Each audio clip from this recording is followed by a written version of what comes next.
옆에 있는 분들에게 이렇게 인사하겠습니다. 사랑하고 축복합니다.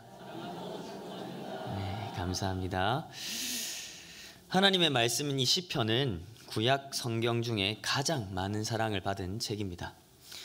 이 시편은 많은 성도들에게 깊이 사랑을 받고 있는데 그렇게 사랑받는 이유 중 하나는 이 시편 안에 우리가 살아가면서 느끼는 다양한 감정과 정서들이 놀랍게 표현되어 있기 때문입니다. 이 시편에는 외로움과 사랑과 경외와 슬픔과 후회와 통회와 낙심과 불안과 수치, 환희, 경탄, 즐거움, 기쁨, 반가움, 두려움, 평안, 근심, 소망, 상심, 감사, 열심, 고통, 이런 확신, 이 모든 것들이 우리가 인생에서 경험할 수 있는 모든 것들이 다 녹아 있습니다. 그래서 우리는 이 시편을 통해서 인생의 다양한 일들 가운데 우리가 어떻게 반응해야 할지 배울 수 있고, 또 그 가운데 하나님과 소통하는 법을 배울 수 있습니다. 그리고 우리가 어떻게 기도해야 할지 모를 때 이 시편을 함께 읽어감으로써 그 믿음의 선배들이 함께한 그 기도와 찬양에 동참할 수 있고 기도의 모델로 삼을 수도 있습니다. 이 시편을 가까이 할 수 있는 은혜가 우리 모두에게 있기를 예수님의 이름으로 축복합니다. 아멘. 오늘 본문은 시편의 서두와도 같습니다. 여기서 두 부류의 사람이 나오는데요, 복 있는 사람과 복 없는 사람으로 구분됩니다. 세상에 많은 사람들이 복은 좋은 것이라고 인정합니다. 사람들은 새해 복 많이 받으세요 라는 말을 하지 새해 복 그만 받으세요 라고 하지 않지 않습니까? 새해 복 많이 받으라고 하는 이 말을 알고 또 자주 사용하듯이 사람들은 복을 좋아합니다. 그러나 세상이 말하는 복은 시간이 지날수록 그것이 복이 아니라는 것을 깨닫습니다. 이 세상에 영원한 것은 없기 때문입니다. 그러나 성경은 영원히 사라지지 않을 복에 대해서 말씀하고 있습니다. 1절부터 3절까지 말씀 같이 다시 한번 읽겠습니다. 복 있는 사람은 악인들의 꾀를 따르지 아니하며 죄인들의 길에 서지 아니하며 오만한 자들의 자리에 앉지 아니하고 오직 여호와의 율법을 즐거워하여 그의 율법을 주야로 묵상하는도다. 그는 시냇가에 심은 나무가 철을 따라 열매를 맺으며 그 잎사귀가 마르지 아니함 같으니 그가 하는 모든 일이 다 형통하리로다. 아멘. 복 있는 사람은 악인들과 구별된 삶을 살아갑니다. 악인들의 꾀를 따르지 않고 죄인들의 길에 서지 않고 오만한 자들의 자리에 앉지 않습니다. 즉, 복 있는 사람은 복 없는 사람의 삶을 따라하지 않는다는 겁니다. 그런데 우리가 볼 때 이 세상의 죄인들, 악인들, 그리고 교만하고 오만한 자들이 잘 되는 일들이 얼마나 많습니까? 이러한 자들의 특징이 있습니다. 이들은 끊임없이 무언가를 가지려고 하고 끊임없이 무언가를 소유하려고 한다는 겁니다. 돈만 가지면 행복할 거야. 권력만 가지면 행복해질 거야. 명예로워지면 행복해질 거야. 집만 있으면, 노후가 보장되어 있으면, 자녀가 성공한다면 행복해질 것이라고 말하고 그것을 복이라고 합니다. 즉, 세상이 말하는 복은 철저히 자신이 소유하는 것, 가지는 것에 기준을 두고 있습니다. 많이 가지는 것을 복이라고 하고 또 많이 가질 수 있는 자리에 올라가는 것이 복이라고 말합니다. 그러나 성경은 그것을 복이라고 말하지 않습니다. 성경은 모든 복은 복의 근원이신 하나님으로부터 시작된다고 말씀합니다. 하나님과의 관계가 어떠하느냐에 따라서 우리 인생의 모든 복이 규정된다는 겁니다. 하나님께서 인간을 창조하셨기 때문에 인간은 하나님과 바른 관계 안에 있을 때만 행복할 수 있습니다. 이 세상은 그 사실을 까맣게 잊어버리고 그저 더 많이 갖는 것, 더 많이 소유하는 것에만 집중합니다. 그리고 더 많이 가지고 또 더 많이 가질 수 있는 자리로 올라가면 올라갈수록 더 오만해지고 더 교만해집니다. 이들의 공통점이 있습니다. 그것은 이들이 하나님과의 관계가 깨어져 있다는 겁니다. 하나님과의 관계가 깨어져 있으니까 하나님께서 옆에 주신 그 이웃과의 관계도 깨어져 있습니다. 더 가지기 위해서, 더 소유하기 위해서 사람을 이용해 먹거나 도구로 사용하지 사람을 사랑하지 않습니다. 이런 죄인의 인생은 관역을 벗어나 있는 상태입니다. 반대로 의인의 인생은 관역을 정확하게 겨냥하고 있습니다. 그래서 복 있는 사람과 복 없는 사람의 가장 큰 특징은 방향, 인생의 방향이 어디에 설정되어 있는가 하는 것입니다. 죄인의 인생은 방향이 올바르지 않습니다. 그런데 방향이 올바르지 않죠. 무작정 빨리 가려고 하는 삶입니다. 속도만 올리는 삶입니다. 그렇게 잘못된 방향으로 속도만 올리다가 파멸을 겪게 되는 겁니다. 또한 죄인의 인생은 교만합니다. 교만은 자기를 원래 있는 상태보다 훨씬 더 높이 두는 것을 의미하는데요. 그래서 죄인은 계속해서 높은 자리에 올라가려고 합니다. 늘 자기를 과시하고 인정하고 드러내는 자리에 목말라 합니다.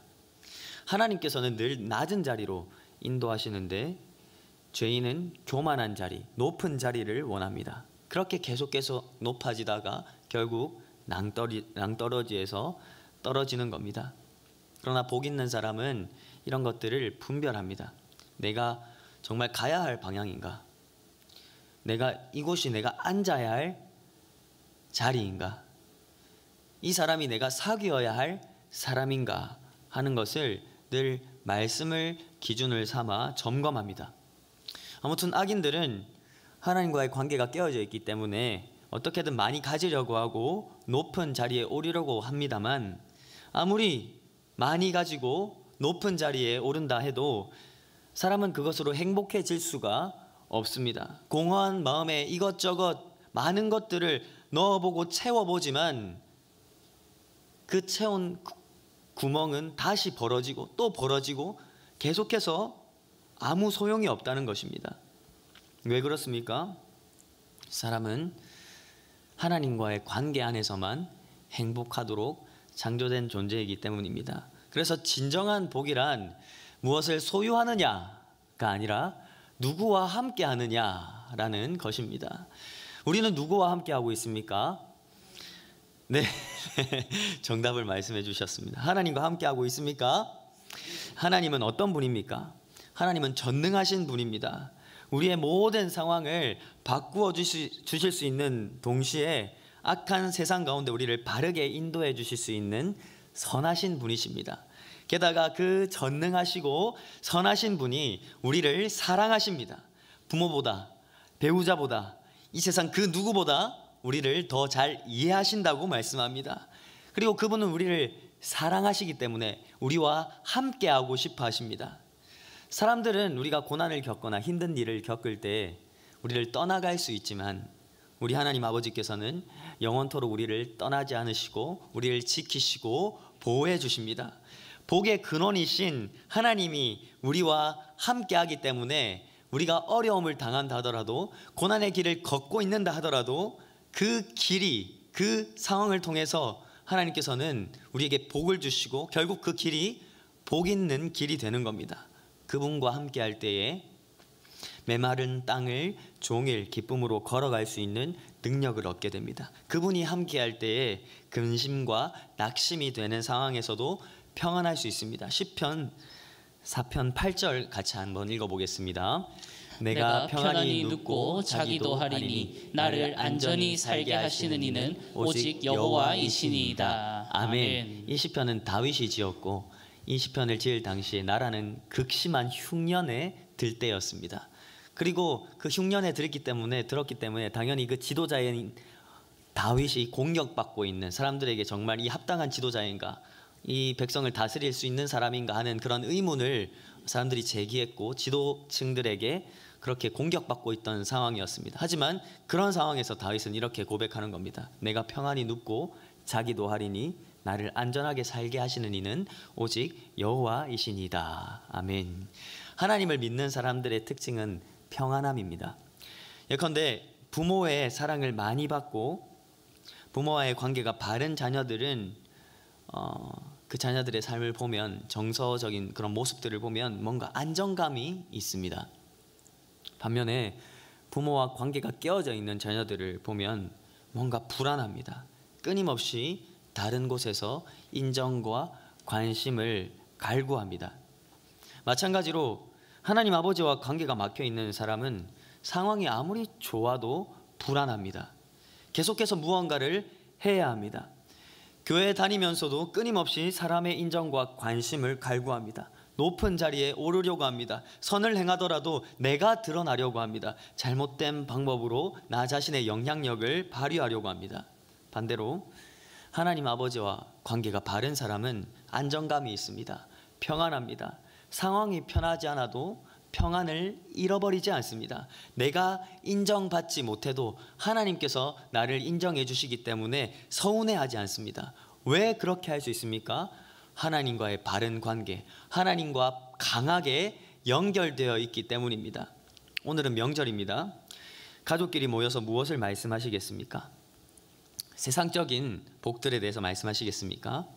아니면 복의 근원이신 하나님에 대해 말씀하시겠습니까? 바라기는 우리 모든 명절 모임 가운데 하나님께서 우리에게 행하신 일들을 말하고 또 그 은혜와 그 일들을 찬송하게 되기를 바랍니다. 비록 우리 삶에 세상적인 복이 없다 하더라도 기죽지 마시고 이 세상을 창조하신 분이 우리의 진정한 복이라는 것을 믿음으로 선포할 수 있기를 바랍니다. 자녀들 또한 세상적인 기준으로 대하지 마시고 이 아이들에게 정말 하나님과의 바른 관계를 맺는 것이 형통이다 하는 것을 가르쳐 주시고, 하나님과의 바른 관계를 맺을 수 있도록 가정 예배를 드리시고 또 기도해 주시고 가족들이 함께 축복하는 그런 귀한 자리가 되기를 바랍니다. 우리 모두가 세상에 유한하고 썩어질 복이 아니라 영원히 마르지 않는 복의 근원이신 하나님을 바라보고 신뢰하는 복 있는 사람이 되기를 예수님의 이름으로 축복합니다. 아멘.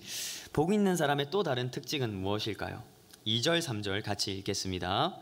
오직 여호와의 율법을 즐거워하여 그의 율법을 주야로 묵상하는도다.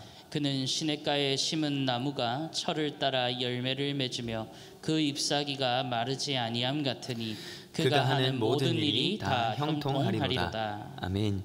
복 있는 사람의 특징은 하나님의 말씀을 즐거워하면서 묵상하는 것입니다. 하나님 말씀이 너무 좋아서 주야로 묵상합니다. 묵상하다는 것이 무엇일까요? 묵상은 히브리어로 읊조리다라는 의미입니다. 읊조리다라는 것은 그 뜻을 깊이 음미하면서 낮은 목소리로 계속해서 중얼중얼 거리는 것을 의미합니다. 이것에 대해서 비둘기가 하루 종일 구구구구구구구구 이렇게 반복하는 것과 또는 소가 하루 종일 여물을 되새김질을 하듯이 하루 종일 되뇌인다라는 해석도 있습니다. 하지만 이 묵상의 공통적인 의미는 하나님의 말씀을 우리 마음의 중심에 두고 기준으로 삼고 이 말씀에 따라 생각하고 말하고 행동하는 것을 의미합니다.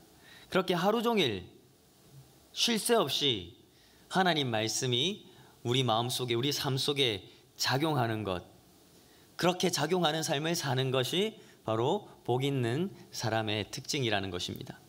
오늘날 우리는 정보의 홍수 시대에 살아가고 있습니다. 최근에 서점에 가서 책을 보는데 베스트셀러가 있는 진열 때만 해도 수십 권의 책으로 가득 차 있었습니다.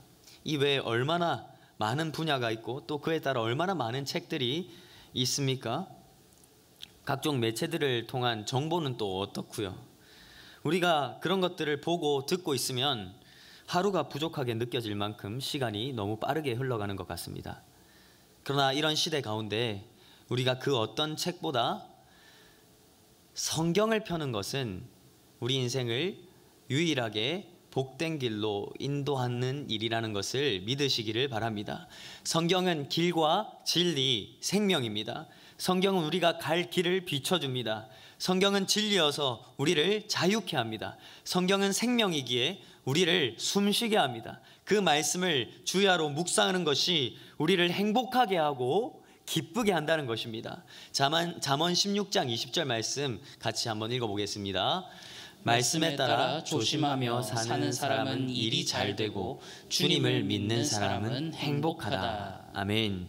사랑하는 성도 여러분, 말씀을 묵상하는 것이 우리의 기쁨이 되기를 원합니다.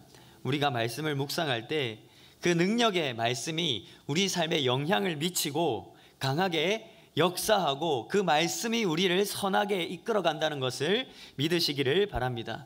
예컨대 여러분들 중에 혹시 사람 때문에 두려운 상황에 있는 분들이 계십니까? 그런 분들은 이런 말씀을 묵상해 보시기 바랍니다. 시편 118편 6절입니다. 여호와는 내 편이시라. 내가 두려워하지 아니하리니 사람이 내게 어찌할까? 천만인이 나를 애워싸 진친다 하여도 나는 두려워하지 아니하리이다. 이렇게 풀어서 말할 수 있습니다. 여호와 하나님이 내 아버지이시고 내 아버지는 이 세상을 만드시고 다스리는 분이야. 하나님이 내 편이야. 하나님이 나를 사랑하시고 하나님이 내 생명을 붙들고 계셔. 하나님이 날 붙들고 계시는데 사람이 내게 어떻게 하겠어? 라고 고백하는 겁니다.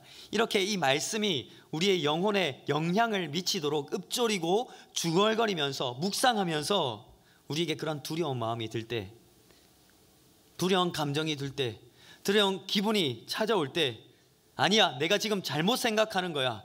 하나님 말씀이 진리고 하나님 말씀이 오라라고 선포하는 겁니다. 이렇게 순간순간 떠오르는 부정적인 감정과 불신에 대응하는 이 과정이 바로 묵상이라는 것입니다. 우리는 다양한 상황에 처할 때 다양하게 우리에게 말씀하시는 그 하나님 말씀을 붙잡고 이렇게 적용할 수 있겠죠. 그렇게 하나님 말씀을 묵상할 때 어떻게 됩니까? 3절 말씀 제가 읽어드리겠습니다. 그는 시냇가에 심은 나무가 철을 따라 열매를 맺으며 그 잎사귀가 마르지 아니함 같으니 그가 하는 모든 일이 다 형통하리로다. 아멘. 시냇가에 심은 나무처럼 된다고 합니다.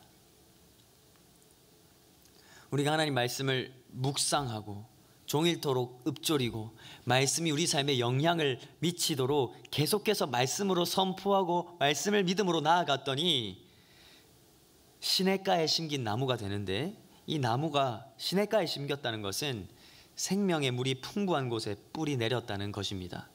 그래서 가뭄이 와도 견뎌내고 잎이 마르지 않고 가뭄 가운데서 풍성한 열매를 맺습니다. 그가 하는 모든 일이 다 형통하다는 것은 어떤 상황 속에서 세상이 줄 수 없고 경험할 수 없는 그런 안정감과 평안함을 누리고 그 풍성함으로 다른 사람을 유익하게 한다는 뜻입니다. 반면에 악인은 어떻습니까? 4절부터 6절까지 말씀 같이 읽겠습니다. 악인들은 그렇지 아니하며 오직 바람에 나는 겨와 같도다. 그러므로 악인들은 심판을 견디지 못하며 죄인들이 의인들의 모임에 들지 못하리로다. 무릇 의인들의 길은 여호와께서 인정하시나 악인들의 길은 망하리로다. 아멘. 하나님 말씀을 거부하고 무시하고 자신을 의지하는 사람이 바로 악인입니다. 죄악의 뿌리 박았기 때문에 말씀을 묵상하지 않습니다. 자기 기분이 하나님이고 자기 감정이 하나님입니다. 계속 묵상하지 않으니까 어떻게 됩니까? 머릿속에 우리는 하루에도 수많은 생각들이 스쳐가지 않습니까?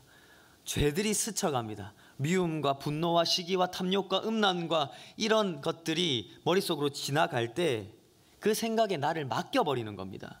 말씀이 뭐라고 하던 간에 내가 생각하는 불신, 내가 생각하는 적대감, 나의 감정과 기분에 내 영혼을 그저 맡겨버린다는 겁니다. 이런 사람을 성경은 악인이라고 말합니다.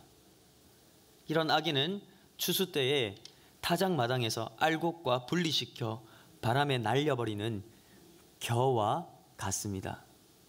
겨와 같다는 말은 가볍고 텅 비어있고 쓸모없음을 의미합니다. 늘 무언가에 쫓기듯 불안해하고 안정감이 없습니다. 순식간에 삶이 무너져 버릴 수 있는 그런 알맹이가 없는 텅 빈 삶이고 불안정한 삶이며 어느 누구에게도 도움과 유익을 주지 못하고 오히려 다른 사람을 괴롭히고 해롭게 합니다. 악인은 결국 마지막 날의 심판을 견디지 못하고 의인들의 모임에 들어가지 못합니다. 그래서 의인들의 길은 하나님이 인정하시나 악인들의 길은 망할 것이라고 시편은 말씀하고 있습니다. 오늘 우리가 읽은 그리고 들은 이 시편 말씀은 우리가 잘 알고 있고 우리가 외우고 있는 아주 익숙한 말씀입니다.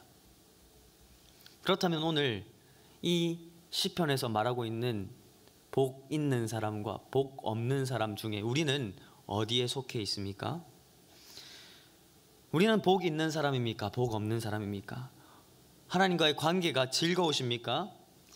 하나님 말씀을 읽을 때마다 그 말씀이 주는 생명력과 풍성함과 은혜를 누리고 계십니까?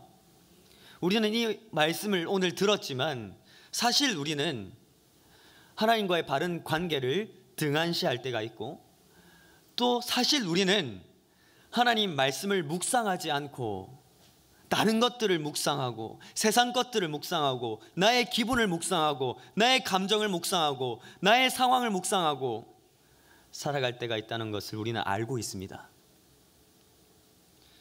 다시 말해서 문제는 우리가 이 말씀을 모른다는 것이 아니라 알고 있음에도 하나님께 자주 반역하고 싶어하고 말씀을 지키고 싶어하지 않는다는 겁니다.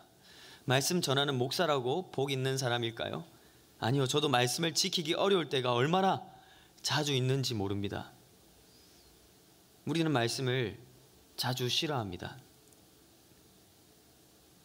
그래서 사실 지금 성경에서 말하고 있는 복 있는 사람은 이 세상에 한 분밖에 없습니다. 그분은 바로 우리 구주 예수 그리스도십니다. 예수님은 계속해서 하나님과의 바른 관계를 맺으셨습니다. 하나님께서는 늘 예수님께 내가 너를 사랑한다, 내가 너를 기뻐한다라는 사랑의 음성을 들려주셨고 예수님께서는 그 사랑에 반응하여서 아버지 내가 당신을 사랑합니다, 아버지 내가 당신을 기뻐합니다 라고 고백하셨습니다. 또한 예수님은 주야로 하나님 말씀을 묵상하시고 늘 구약의 시편 말씀을 읊조리셨을 뿐만 아니라 하나님의 모든 말씀에 순종하기를 기뻐하셨습니다. 예수님께서는 십자가에 달리는 그 순간까지 하나님께 기도하셨고 계속 하나님 말씀을 묵상하셨는데 예수님이 십자가 위에서도 외우시던 말씀이 바로 이 시편의 말씀이었습니다. 시편 22편 1절 말씀 같이 읽겠습니다. 내 하나님이여 내 하나님이여 어찌 나를 버리셨나이까? 어찌 나를 멀리하여 돕지 아니하시오며 내 신음소리를 듣지 아니하시나이까? 아멘. 예수님이 하나님 관계가 올바르고 하나님을 사랑하고 하나님을 기뻐하고 말씀을 묵상하는 것을 기뻐하고 순종하는 것을 기뻐했다면 형통하셔야 되는 거 아닙니까? 잘 되어야 하는 거 아닙니까? 그런데 예수님은 어떻게 되셨습니까? 앞에서 의인의 길은 인정하시나 악인의 길은 망한다라고 했지만 예수님은 완벽한 의인으로서 사셨음에도 불구하고 하나님의 인정을 받지 못한 유일한 분이십니다. 예수님께서 왜 그렇게 되셨습니까?